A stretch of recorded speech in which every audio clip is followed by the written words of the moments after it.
Hey everyone, welcome to another installment of Harry Potter Theory. In today's video, we're going to be discussing the Goblet of Fire, Albus Dumbledore, Barty Crouchr Jr, and Alastor Mad Eye Moody.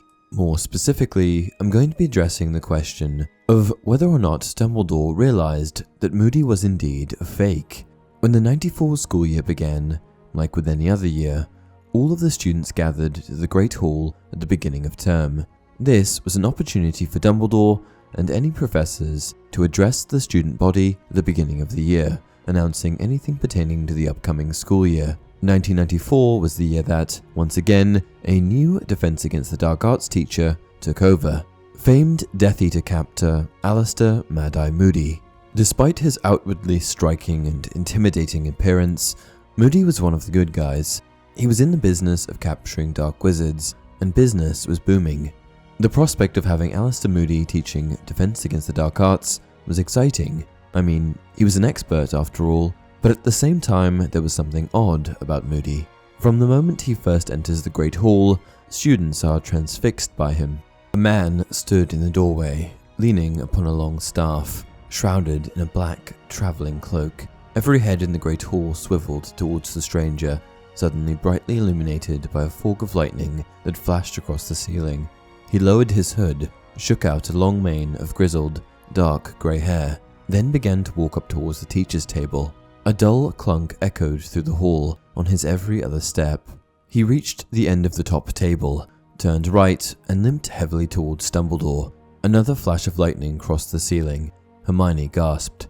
The lightning had thrown the man's face into sharp relief, and it was a face unlike any Harry had ever seen. It looked as though it had been carved out of weathered wood by someone who had only the vaguest idea of what human faces were supposed to look like, and was none too skilled with a chisel. Every inch of skin seemed to be scarred. The mouth looked like a diagonal gash, and a large chunk of the nose was missing. But it was the man's eyes that made him frightening. He stretched out a hand that was as badly scarred as his face, and Dumbledore shook it, muttering words Harry couldn't hear. "May I introduce our new Defense Against the Dark Arts teacher," said Dumbledore brightly into the silence. "Professor Moody." It was usual for new staff members to be greeted with applause, but none of the staff or students clapped, except Dumbledore and Hagrid. Both put their hands together and applauded, but the sound echoed dismally into the silence, and they stopped fairly quickly. Everyone else seemed too transfixed by Moody's bizarre appearance to do more than stare at him. Alastor Mad Eye Moody was a Scottish pureblood wizard born into the Moody family, a family known for producing a plethora of amazingly talented auras. In his youth, he attended Hogwarts School of Witchcraft and Wizardry, and later on in his life and career, true to his family name, went on to become one of the most famous and respected auras of all time. Auras are of course members of an elite and highly trained unit of magical law enforcement. They work for the Department of Magical Law Enforcement in the Ministry of Magic, and are trained to investigate dark crimes and detain dark witches and wizards. His reputation certainly preceded him, which is perhaps one of the reasons that students and professors alike gawked at him. Another reason was his physical appearance, human but hardly resembling one. However, what no one knew at the time was that this wasn't even the real Moody. You see, Moody was always meant to teach at Hogwarts that year, but before term started, he was captured by Barty Crouchr Jr, a British pureblood wizard and the son of Ministry of Magic official Bartemius Crouch Sr. Crouch Jr joined the Death Eaters in his teens and was an impressive wizard in his own right, being the first wizard ever to escape from Azkaban prison in its 300-year history. Before term started, Crouch Jr trapped Moody in his own magical trunk, and it wasn't until the fake Moody was ousted that he was released. Interestingly enough, Crouch Jr did not only impersonate Moody via Polyjuice Potion, but successfully managed to teach as Defense Against the Dark Arts professor for most of the school year, legitimately acting in the role of teacher. The only real giveaways that could have revealed that it wasn't the real Moody were some questionable lessons surrounding the unforgivable curses, but then again, even the real Moody was an oddball, and no one would have put it past him. I wonder if being a fake Moody attracted additional attention at the start of the year, or if Moody would have had that general effect on people anyway. Anyway, on to the important stuff. Did Dumbledore, ever wise and seemingly omniscient, somehow overlook the fact that Moody was an imposter? Dumbledore is extremely intelligent, which is why I've often questioned whether or not he knew something that we didn't. When everyone else is lost, Dumbledore seems to always have an answer, so how could he have messed this up?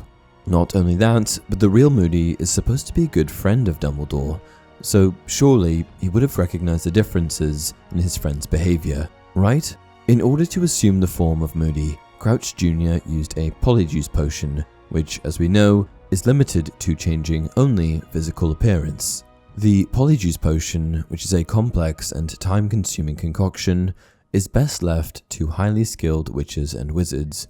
It enables the consumer to assume the physical appearance of another person, as long as they have first procured part of that individual's body to add to the brew.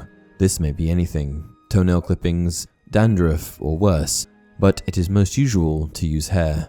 So how was Barty Crouchr Jr. able to so convincingly behave just like Moody? He seemingly fooled one of the greatest wizards of all time. As much as I hate to say it, I genuinely don't think that Dumbledore knew that he was an imposter. Maybe Dumbledore is just getting old, or maybe he wasn't paying much attention, but he certainly didn't know, and if he did know, then it would have been massively irresponsible for him to let Crouch Jr. run free, causing all sorts of chaos in his wake. If he knew, he could have prevented things like the death of Cedric Diggory. Not only that, but he probably would have wanted to have saved the real Moody, his good friend. Here's why I think Dumbledore overlooked everything. First of all, Dumbledore hadn't seen Moody for a very long time, and we know this because he's described as an old friend of Dumbledore's. Even if you're extremely close with someone, not seeing them for years can cause you to forget their little mannerisms and subtle behaviors. By the time Dumbledore saw Moody again, he probably either A, forgot about a lot of these subtle behaviors, or B, assumed he changed. After all, Moody is described as someone who doesn't trust anyone anymore, which almost suggests he's a bit loopy. The Moody we're introduced to in the Hogwarts banquet hall is certainly unorthodox, and Dumbledore may have just assumed that it was the way that he had become. There are also a few other things to consider. Barty Crouchr Jr. was an extremely powerful wizard, possibly one of the most powerful Death Eaters. He captured Moody after all. This meant that, in addition to the polyjuice potion, he likely used additional spells and enchantments to further mask his real identity, effectively turning himself into the closest possible thing to the real Alastor Moody. Not only that, but Crouch Jr. could have accessed the real Moody in the chest at any point, meaning that he could have basically asked him anything. I doubt that Moody would be willing to part with any information about himself without a fight, but I'm sure that Crouch Jr. is aware of the necessary torture methods to get information out of people. In short, Dumbledore didn't know. He hadn't seen Moody for a long time, Crouch Jr. did a great job at impersonating him, and Dumbledore also probably had a lot of other stuff on his mind. And that's it for this video. If you enjoy the content, please like the video and subscribe to the channel. Until next time, marvelous creatures, dragons, aren't they?